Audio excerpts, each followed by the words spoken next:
Assalamualaikum warahmatullahi wabarakatuh. Bismillahirrahmanirrahim. Alhamdulillahi rabbil alamin, wassalatu wassalamu ala asyrafil mursalin nabiyyina Muhammadin wa ala alihi wa sahbihi ajma'in. Subhanaka la ilma lana illa ma 'allamtana innaka antal alimul hakim. Wa la hawla wa la quwwata illa billahil aliyyil azim. Sila ke muka surat 671.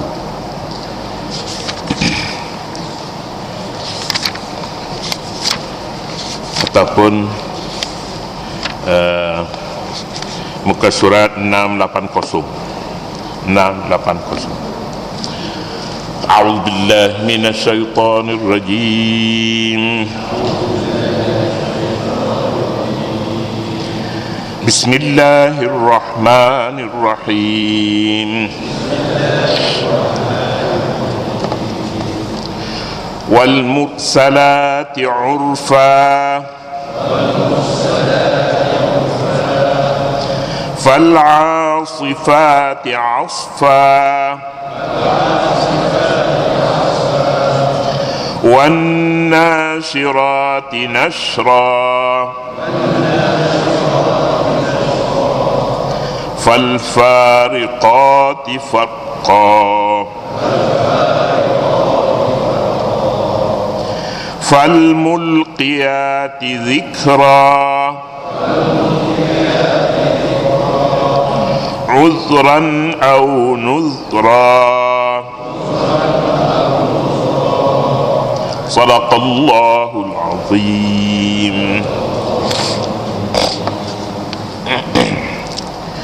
Surah yang kita akan baca pada pagi ini namanya surah Al-Mursalat. Al-Mursalat artinya angin yang diutus. Angin yang diutus. Surah ini mengandungi 50 ayat. Turunnya di Makkah, maka namanya surah ini surah Makkiyah. Surah Makkiyah ini kita ikuti banyaknya surah ini dalam 2 juzuk yang terakhir. 2 juzuk yang terakhir iaitulah juzuk yang ke-29 dan juzuk 30. Juzuk Tabarakalladzi biyadihil mulk dan juzuk Amma yatasaalun. Surah-surah Makkiyah ini diturun kebanyakannya dalam 13 tahun yang pertama dari usia bi'athah, usia kebangkitan Nabi. Surah-surah Makkiyah mempunyai keistimewaan yang sangat-sangat penting. Sangat penting kerana dia membicarakan asas-asas akidah di dalam Islam. Asas akidah ini merupakan tonggak-tonggak yang boleh menentukan kebahagiaan manusia di dunia dan di akhirat. Yang pertama sekali, jika kita nak singkatkan bercakap tentang kandungan surah Makkiyah ini, bicara tentang hari akhirat, hari akan datang. Ini pokok sekali. Bicara tentang hari akhirat ini dibicarakan dalam pelbagai pendekatan. Bercakap pasal tanda-tanda kiamat di bumi, tanda-tanda kiamat di laut, di darat, di udara dan di mana-mana saja, dan berbagai-bagai perkara yang boleh dilihat oleh manusia. Kalau begitu kejadiannya, maka bagaimana, di mana kita? Setidak-tidaknya kita berfikir begitu. Akan terbetik di sana satu kepercayaan yang bakal menentukan kesejahteraan hidup ini. Kita berhadapi di dunia pada akhir zaman ini berbagai-bagai fitnah kita hadapi. Fitnah sesama manusia, fitnah dalam perkara-perkara kejadian yang berlaku di hadapan kita, banyak fitnah. Fitnah juga kerja-kerja manusia itu sendiri juga merupakan fitnah. Maksiat yang dilakukan oleh mereka yang berleluasa, hilangnya amanah apabila diserahkan amanah, merebaknya kejahilan tentang agama, dan tidak ikhlas terhadap agama. Semuanya ini merupakan gejala-gejala yang boleh meruntuhkan kesejahteraan, keselamatan dan keamanan manusia. Nabi SAW menyatakan dalam banyak hadisnya, malah dalam satu kitab yang tebal besar namanya Kitabul Fitan. Kitabul Fitan ataupun Nihayatus Sa'ah, saat yang akhir akan berlaku, kiamat dah maksudnya. Dia berlaku dengan kelahiran fitnah. Dan Nabi dibangkit di akhir zaman, khatamun nabiyyin, nabi akhir zaman. Kelahiran Nabi Muhammad sallallahu alaihi wasallam juga merupakan alamat kiamat kelahiran Nabi. Sudah berapa lama daripada kelahiran Nabi Muhammad? Sudah lebih daripada 1400 tahun. Jadi jika dapat kita habamkan, kita jadikannya sebagai landasan untuk kita berfikir, untuk kita bekerja dan bertindak, surah-surah Makkiyah ini, maka dia akan tertanam pada kita satu kepercayaan yang boleh menentukan arah tuju kita. Sebelum daripada kita masuk kita baca surah Al-Mursalat ini, lazimnya ahli-ahli tafsir dia akan kaitkan sesuatu surah itu dengan surah sebelumnya. Surah sebelum ini sama ada pada awalnya atau pada akhirnya. Akhir surah Al-Insan sebelum ini bercakap tentang manhaj ilahi, manhaj Allah Subhanahu wa ta'ala, bagaimana manusia ini seharusnya dididik. Dia berakhir dengan rangkaian ayat yudkhilu man yasha'u fi rahmati, ataupun kita lebih awal lagi kita ambilnya inna nahnu nazzalna 'alaikal qur'ana tanzila fasbir li hukmina. Itu rangkaian yang terakhir bagi surah Al-Insan. Rangkaian terakhir itu bercakap tentang Quran, manhaj Al-Quran dalam pendidikan. Manhajnya ialah Al-Quranul Karim. Kemudiannya Al-Quran ini dia tidak duduk pada rumah, pada dinding, tapi dia duduk pada manusia. Jadi manusialah seharusnya memikir tentang manhaj yang disediakan oleh Allah Subhanahu wa ta'ala. Inna hadzal Qur'ana yahdi lillati hiya aqwam. Inna nahnu nazzalna 'alaikal Qur'ana tanzila fasbir li hukmi rabbika, ialah seterusnya. Kemudian ayat yang kita nak baca ini, surah yang kita nak baca ini namanya surah Al-Mursalat. Al-Mursalat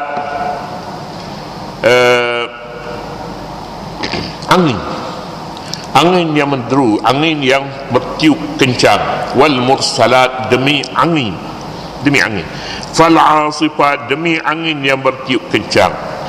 Wan nasyirati, dan angin juga, demi angin yang ataupun demi malaikat an-nasyirat. Tapi demi angin pun boleh juga, kerana angin ni bila dia bertiup, dia tiup habis kain yang disidai. Kadang-kadangnya angin ini dia bawa manusia pun boleh dia terbangkan bila dia kencang, kuat.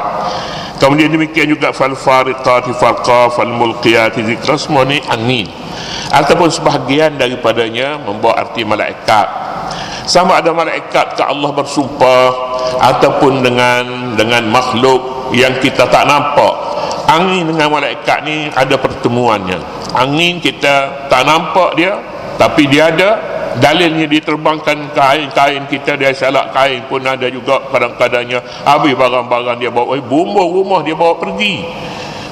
Nampak ke angin? Tak nampak. Sama juga dengan malaikat pun kita tidak nampak. Kalau kita boleh percaya kepada angin itu ada, kita akan percaya kepada malaikat dan tugas-tugasnya yang besar. Jadi dengan itu semua perkara ini tertanam, hendaklah ditanam dalam akidah kita, iaitu hari akhirat. Hari akhirat yang akan berlaku di hadapan ini perlu dididik. Kita merasakan bagus juga remaja kita ni, kita kena didik awal didik tentang hari akhirat. Hari akhirat kita tak boleh didik mereka, kita pujuk rayu dia supaya datang bermain supaya nak cintakan masjid. Boleh juga, tetapi tak banyak masa sebenarnya untuk bermain dengan anak-anak, untuk bermain, mengajar mereka bermain. Sebab mereka ada padang bola, mereka ada tempat-tempat lain yang lebih istimewa lagi. Di masjid ni hanya ni pempong saja, kecil sangat, dia tarik tali saja boleh. Jadi tak sehebat mana. Jadi pendidikan pada saya lah boleh jadi tidak sealiran dengan ramai orang. Pada saya, ajak mereka ke masjid sangat mustahak. Tapi bagaimana pendekatannya? Mesti diberi kepada mereka pendekatannya, ilmu tentang hari akhirat. Biar mereka yakin pada hari akhirat ini, insya-Allah fikiran mereka akan terarah. Mereka tidak akan menjadi musuh sebenarnya dalam dunia ini apabila mereka percaya kepada hari akhirat. Lihatlah apapun kejadian yang berlaku yang memusnahkan alam ini, sebenarnya manusia tidak percaya ke hari akhirat. Kalau mereka percaya, mereka rasakan jauh. Ataupun kalau percaya pun kalau tak percaya pun tak apa, semuanya tak apa. Tak percaya pun, kalau percaya tak percaya pun sama saja. Akhirat tu jauh lagi, kita akan sampai kepada hari akhirat itu. Boleh jadi begitu. Kalau berlaku hari akhirat pun dia akan menimpa semua orang. Ini pemikiran yang terlalu negatif. Kita naik separuh lagi. Ini orang Islam pun berfikir begitu. Ramai berfikir, tidak memberi apa-apa kesan padanya. Mereka boleh melakukan maksiat, mereka boleh menipu, mereka boleh berdusta, mereka boleh pecah amanah, mereka boleh lakukan segala-galanya, hatta pembunuhan sesama manusia mereka boleh berlaku dengan mudah saja, boleh melakukan. Di mana puncanya? Puncanya iman kepada hari akhirat terlalu dhaif, terlalu lemah. Jadi kalau begitu, anak-anak yang masih fitrah, masih suci fitrahnya, mesti bertolak di sini. Mesti bagaimana kita nak ajar supaya mereka ni boleh memahaminya. Ini memerlukan kepada kesungguhan kita. Tak perlu kita belajar dengan mengajar mereka dengan cara yang payah. Quran tak boleh kita nak ajar mereka sepatah demi sepatah, wal mursalatu urfa, tak boleh. Tetapi perlu adakan satu bengkel supaya mereka kita boleh bincang dengan mereka bersama. Pokoknya matlamatnya mesti gariskan supaya mereka sedar hari kiamat. Bagaimana kiamat ini boleh diajar kepada mereka, itu satu perkara yang lain. Kita boleh senang mengajar mereka bermain, sebab itu nafsu mereka, kehendak mereka untuk bermain. Tapi jangan diperkenalkan kepada mereka masjid tempat bermain. Ada saya tak boleh diperkenalkan begitu.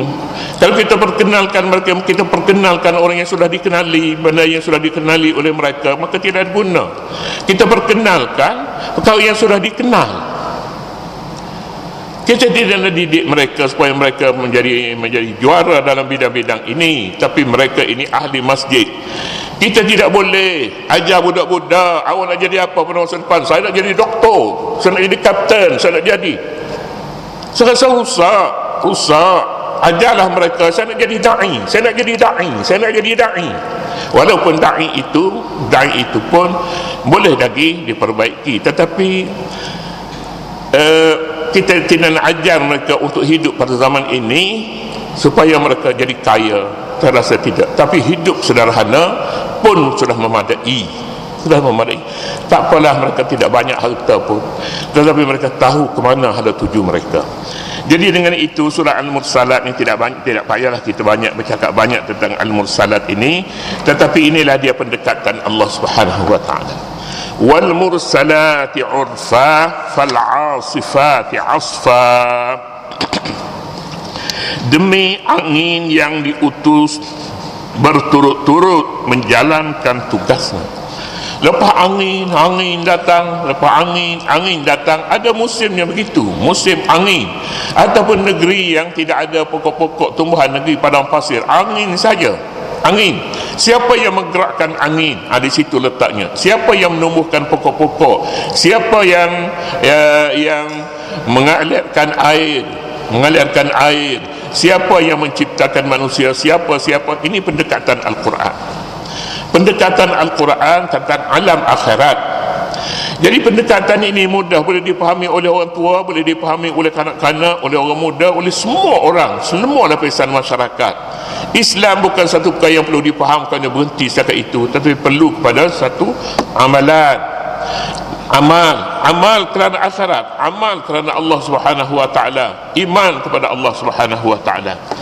Jadi kita kena baca sikit daripada atas 77 satu. Kita pergi lihat hal ni. Janji-janji Allah pasti berlaku. Pangkal surah ini memulakan dengan 5 sumpah dan 5 ayat. Tetapi banyak sekali takwilan pada perkataan yang disumpahkan itu. Biar apapun takwilan, tidaklah menjadi apa-apa persoalan di sini, kerana perkataannya dipilih untuk disumpahkan itu berkaitan dengan janji Allah tentang hari kiamat yang pasti berlaku. Wal mursalat demi angin, ya boleh terima. Wal mursalat demi malaikat, ya boleh terima. Wal mursalat demi surat-surat. Mursal yang diutus, yang dihantar. Surat demi suratan amal. Demi surat, demi benda-benda yang bahan-bahan yang ditulis, itu pun besar artinya. Surat menyurat besar, surat layang, surat rasmi, surat datang daripada siapa, ini besar artinya. Al-Quran boleh bersumpah dengan bahan itu, bahan yang besar artinya dalam kehidupan manusia. Kalau tidak ada sistem surat menyurat pada hari ini, berapa banyak amalan kita tergendala. Penting surat. Dulu surat ini dihantar bukan melalui orang, bukan melalui postman, tetapi melalui hamamah, burung merpati. Surat diikat pada kaki, kemudian terbang pergi dihantar ke mana-mana saja. Canggihnya manusia pada ketika itu.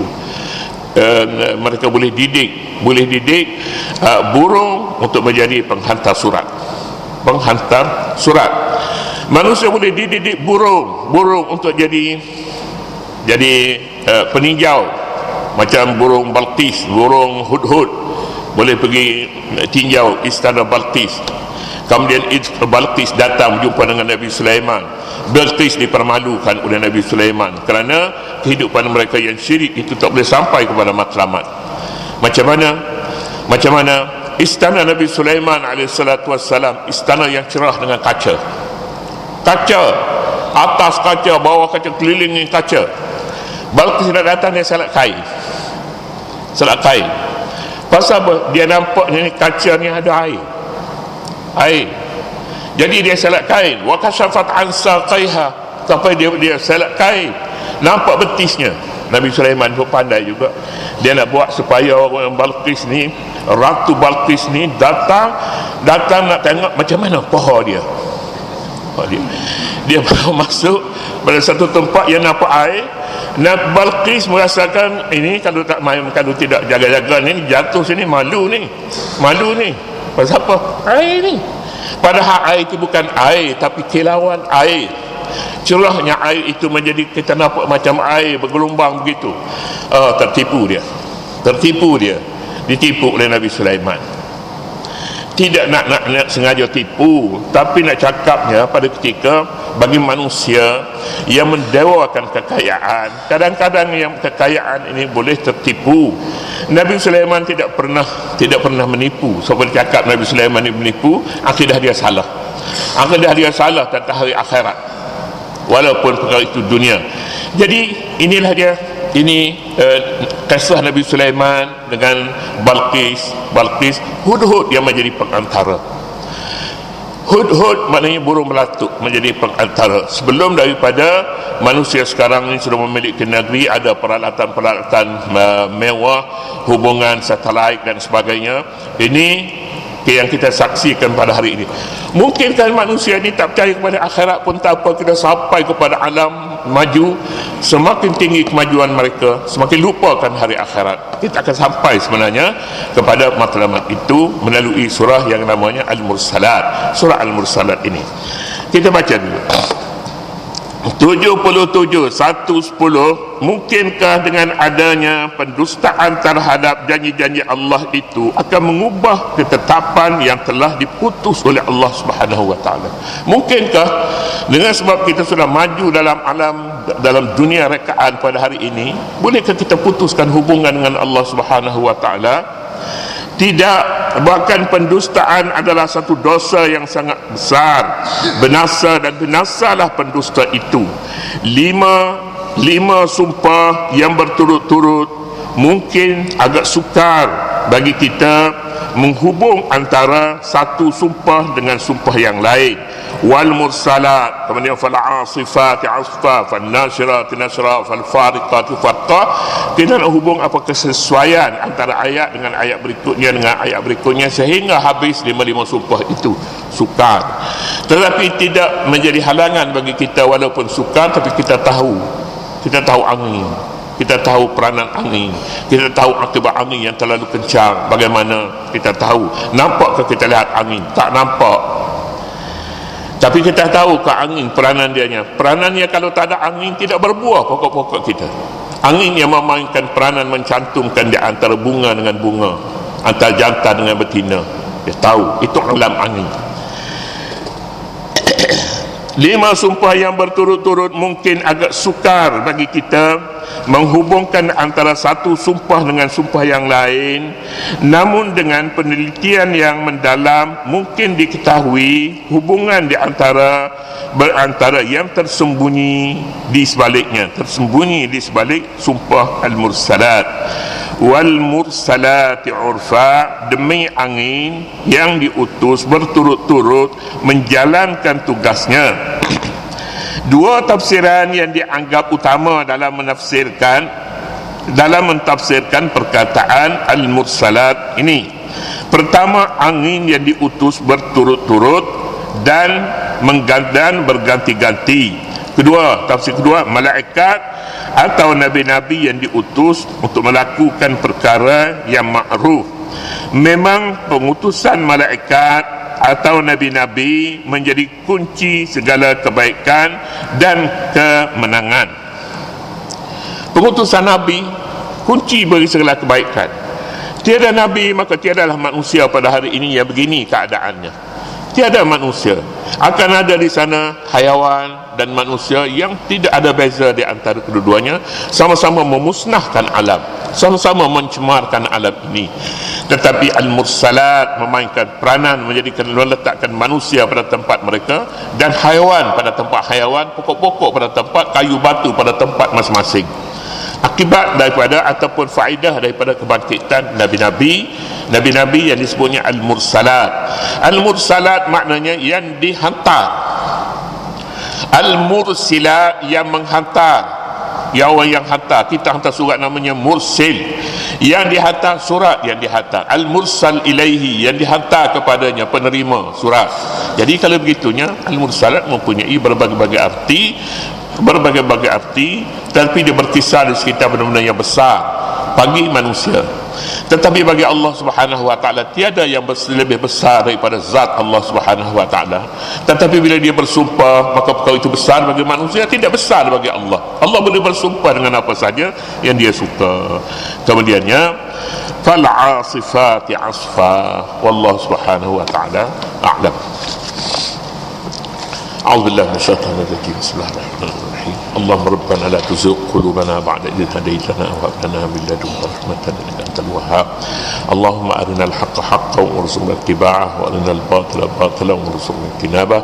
وصلى الله على سيدنا محمد وعلى آله وصحبه وسلم. الحمد لله رب العالمين.